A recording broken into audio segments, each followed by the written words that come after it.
110 বছরে শেষ বিদায়। মায়ের শেষ বিদায় বাজলো ব্যান্ড ডিজে, আনন্দ উল্লাসে পরিবারের সকলে মিলে শেষ যাত্রায় সামিল হলো।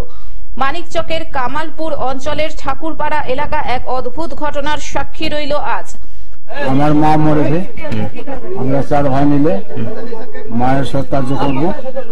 ডিজে করলাম, বাজা করলাম, প্রেম পার্টি করলাম। পাড়ায় কেউ বলতো ঠাকুমা, আবার কেউ বলতো দিদা। দিদার আজ শেষ বিদায়। এই পৃথিবী ছেড়ে চলে গেলেন তিনি। তবে এ কোনো দুঃখের কাহিনী নয়, এ যেন সকলের মাঝে উল্লাস আনন্দের দিন। রানী মণ্ডল, বয়স আনুমানিক 110 বছর। 110 বছর হয়েছে। আমরা ডিজে করলাম, আমরা বাজনা করলাম, আমার দিদি আমার ক্ষতি করার জন্য আমরা করেছি, সব ভাই বোন মিলে। 4 ছেলে, পুত্রবধূ, নাতি নাতনি সহ বিশাল পরিবারকে পৃথিবী রেখে আনন্দে চোখ বুজলেন।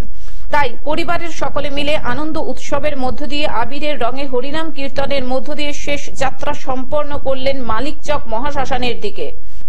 আপনার মা কত বছরে? আচ্ছা, সুস্থ ছিলেন? মা সুস্থ ছিলেন, কোনো রোগ ছিল না। মালদা থেকে অভিষেক দাসের রিপোর্ট, গ্লোব নিউজ। এখন থেকে গ্লোব টিভি দেখুন আপনার স্মার্টফোনেও। গুগল প্লে স্টোর অথবা অ্যাপল স্টোর থেকে ডাউনলোড করুন গ্লোব টিভি লাইভ অ্যাপ। এছাড়াও জিও টিভি অ্যাপ থেকেও দেখুন গ্লোব টিভি লাইভ।